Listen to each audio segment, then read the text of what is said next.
आज के लेक्चर में हम अंगरखा शेप के बारे में समझेंगे। यहाँ पर हम अंगरखा शेप नंबर 1, 2 और 3 नंबर का शेप के बारे में समझेंगे।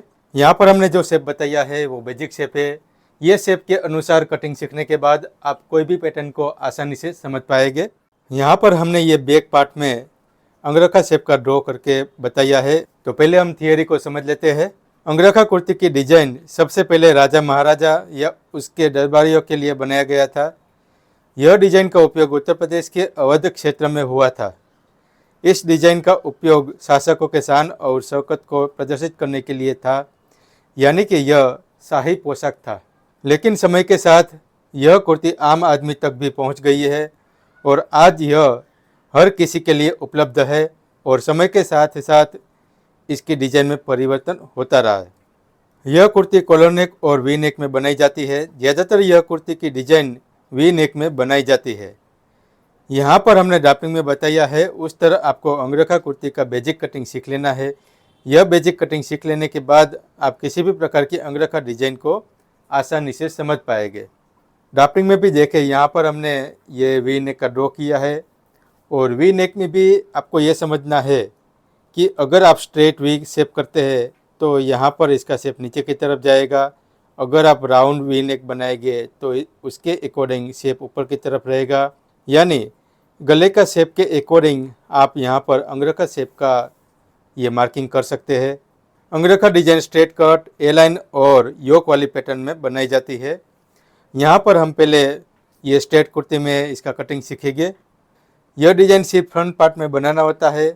अब इसके बारे में थोड़ा बेसिक समझ लेते हैं। बेसिक बैक पार्ट कटिंग होने के बाद उसमें फ्रंट पार्ट के लिए वी नेक शेप का मार्क करें और उसके ऊपर ट्रेसिंग व्हील से मार्क करें।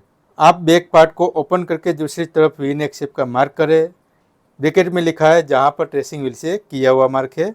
और ड्राफ्टिंग में बताया अनुसार आपकी पसंद की डिजाइन अनुसार अंगरखा शेप का मार्क करें।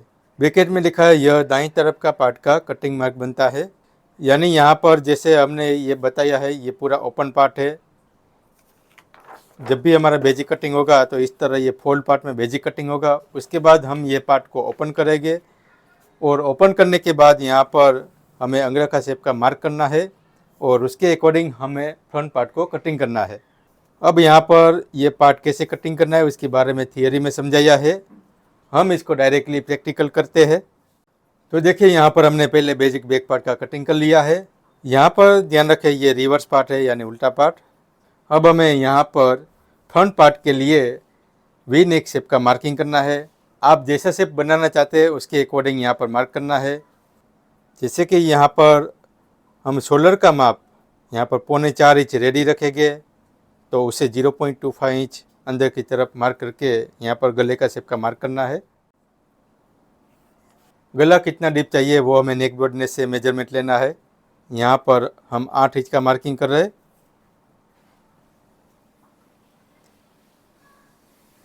अब इस तरह हमें यहाँ पर वी नेक शेप का मार्किंग कर लेना है। यह बैक पार्ट है इसलिए हमें ये नेक को कटिंग नहीं करना है। हमें यहाँ पर ट्रेसिंग व्हील से इस पर मार्क कर लेना है।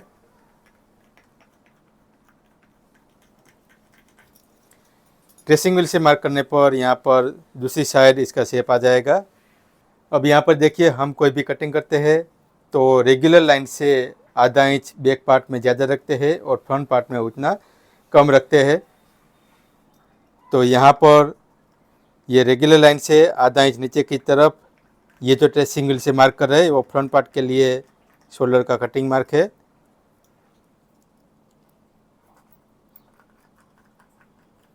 ये फ्रंट आर्महोल का मार्क है। अब यहाँ पर नेक का शेप ड्रॉ होने के बाद हमें ये बैक पार्ट को ओपन कर लेना है। ये बैक पार्ट का रिवर्स पार्ट है, उसी को ही यहाँ पर रखना है। यहाँ पर ये सेंटर लाइन है, पहले हमें सेंटर लाइन का मार्क कर देना है। अब यहाँ पर आप आयरन कर लीजिए।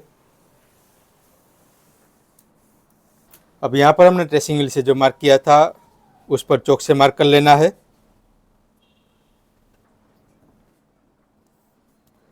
अब यहाँ पर बैक पार्ट में किया हुआ मार्किंग को समझते हैं। यहाँ पर एपेक्स पॉइंट है तो एपेक्स गैप की लाइन तक आपको ये शेप रखना है या फिर उससे ज़्यादा शेप रखना है, वो पैटर्न अनुसार आप बना सकते हैं। यहाँ पर पहले हम एपेक्स गैप के अकॉर्डिंग ये मार्किंग करेंगे।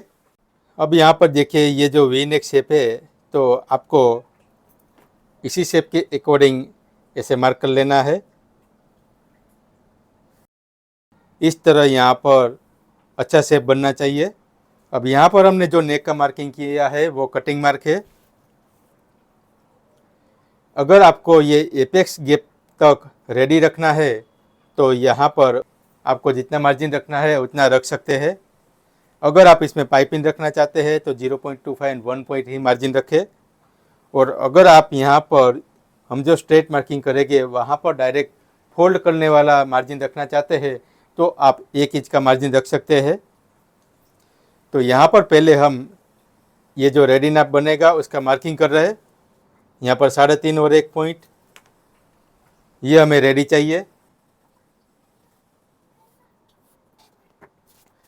अब ये मार्क हमें रेडी चाहिए तो हमें मार्जिन के लिए 0.25 एंड 1 पॉइंट अलग से रखना है।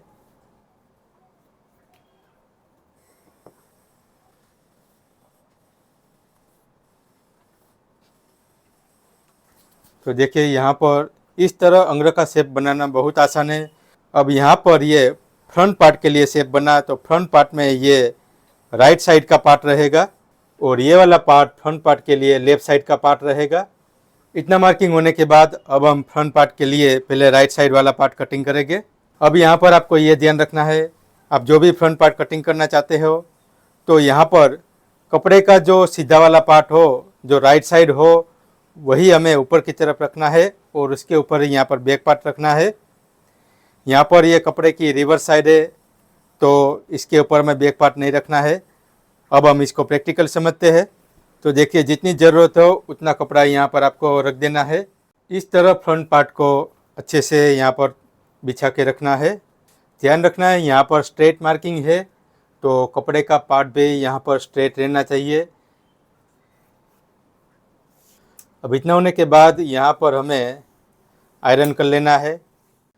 अब जैसे यहाँ पर ड्राफ्टिंग में बताया है कि कपड़े की सीधी साइड पर बैक पार्ट को रखें और आर्महोल, शोल्डर, साइड पार्ट और घेर की तरफ से बेजिक कटिंग करें। अब बैक पार्ट पर अंगरखा शेप का मार्क किया है उसके ऊपर ट्रेसिंग व्हील से मार्क करें। हम यहाँ पर पहले दाईं तरफ का पार्ट का कटिंग करेंगे। अब बैक पार्ट को उठाकर फ्रंट पार्ट पर ट्रेसिंग व्हील से किया हुआ मार्क पर चौक से मार्क करके कटिंग करें। तो यहाँ पर सबसे पहले हमें जो ये शेप कटिंग करना है तो ये कटिंग वाला मार्क के ऊपर ही ट्रेसिंग व्हील से मार्क करना है। यहाँ पर ये सीधा पार्ट है इसलिए ट्रेसिंग व्हील का एक मार्क यहाँ पर करें और एक मार्क यहाँ ऊपर की तरफ करें। अब यहाँ पर गले का शेप का आपको पूरा मार्क करना है।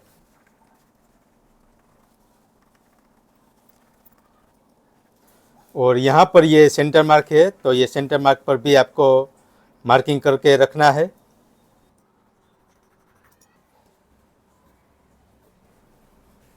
अब हमें पहले यहाँ से बैक पार्ट के according fix to fix cutting कर लेना है।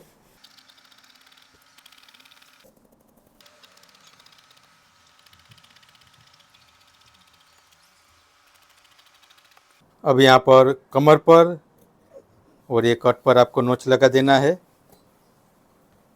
और यहाँ पर साइड सिलाई पर भी नोच लगाए। अब यहाँ पर ये शोल्डर का मार्किंग कर देना है। यहाँ पर आपको ट्रेसिंग व्हील से किया हुआ मार्क शायद ना दिखे लेकिन आप खुद मार्किंग करेंगे तो आपको नज़र आएगा। अब देखिए यहाँ पर गले का जो मार्किंग हुआ है उस पर चौक से मार्क कर देना है। यहाँ पर ये सेंटर मार्क है। अब बैक पार्ट को उठा लेना है और यहाँ पर सीधा मार्किंग कर देना है। इतना मार्क होने के बाद अब हमें यहाँ शोल्डर से कटिंग कर लेना है। अब हम यहाँ पर नेक को कटिंग करेंगे। अगर आप इसमें डायरेक्ट फोल्ड करने का रखना चाहते तो फिर आपको यहाँ पर ये जो रेडी मार्क है और यहाँ पर ये पूरा मार्जिन है तो आप इस तरह से डायरेक्ट अंदर की तरफ ऐसे फोल्ड करके बना सकते हैं। इसका फ्रंट आर्महोल को हम दूसरा पार्ट कटिंग होगा तब दोनों को एक साथ में कटिंग करेंगे ताकि दोनों पार्ट का जो आर्महोल शेप है वो एक समान रहे। जब यहाँ पर कस्टमर पहनेंगे तो इस तरह यहाँ पर ये राइट साइड पर ही रहेगा। तो इस तरह आपको सोच समझ कर कटिंग करना होता है। अगर आपने गलती से भी ये कपड़े का रिवर्स पार्ट ऐसे रख दिया और जैसे हमने बैक पार्ट रखा इस तरह आपने मार्किंग करके कटिंग कर लिया तो ये पार्ट अपोजिट साइड का हो जाएगा। अब हम यहाँ पर दूसरा पार्ट लेफ़्ट साइड का पार्ट कटिंग करेंगे। यहाँ पर भी देखिए ये कपड़े का हमने सीधा साइड लिया है, यहाँ पर कपड़े का रिवर्स साइड है। तो इस तरह आपको ये लेफ़्ट साइड के लिए यहाँ पर कपड़े को बिछाना है और उसके ऊपर बैक पार्ट रखना है। अब यहाँ पर पहले आयरन कर देना है। अब यहाँ पर ड्राफ्टिंग में समझना है, यहाँ पर इसमें देखें कि ये जो सिलाई मार्क किया है और उसके बाद यहाँ पर मार्जिन का मार्क ज़्यादा रखा हुआ है। तो यहाँ पर हमें ये वाला मार्क से 2 इंच ज़्यादा कटिंग करना है। तो इसके लिए पहले हमें यही मार्क पर पहले ट्रेसिंग व्हील से मार्क कर देना है।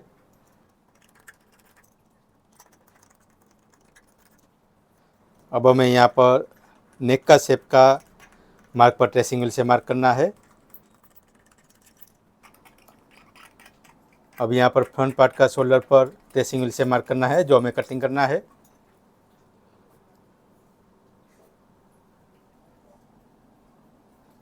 यहाँ पर ये शोल्डर का मार्क है।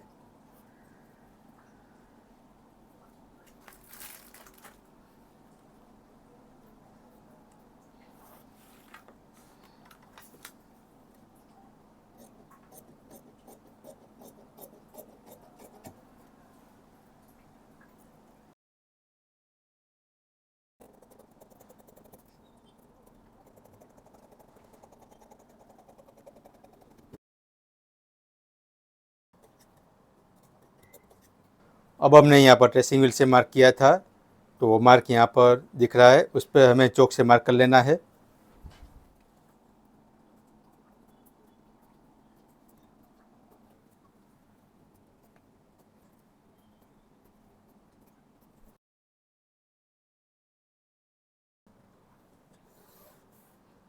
अब यहाँ पर हमें 2 इंच एक्स्ट्रा मार्किंग करके ये कटिंग करना है।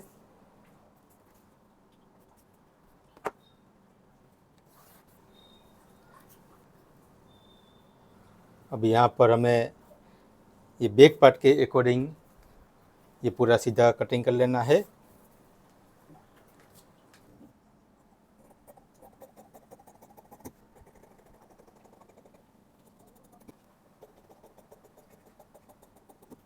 अब यहाँ पर देखिए ये राइट साइड वाला पार्ट को हम यहाँ ऊपर रखते हैं तो यहाँ पर जो मार्किंग है उस पर यहाँ पर ऐसे रहेगा। अब यहाँ पर ड्राफ्टिंग में देखिए कि यहाँ पर जितना येलो पार्ट है तो ये मार्किंग है और उसके बाद यहाँ पर जो डॉट डॉट सिलाई का मार्क किया है तो जैसे यहाँ पर ये राइट साइड वाला पार्ट का नेक पलटी होगा और यहाँ पर इस तरह मार्जिन जाएगा 0.25 1 पॉइंट, तो यहाँ पर इस तरह गैप बन जाएगा। अब हम पहले फ्रंट आर्म राउंड को कटिंग कर लेते हैं। अब यहाँ पर देखें इस तरह दोनों पार्ट को ऐसे रखेंगे तो यहाँ पर इसका नेक का शेप एक जैसा होना ज़रूरी है। अब बैक पार्ट को फ्रंट पार्ट के ऊपर ऐसे रखना है और ट्रेसिंग व्हील से मार्क करना है।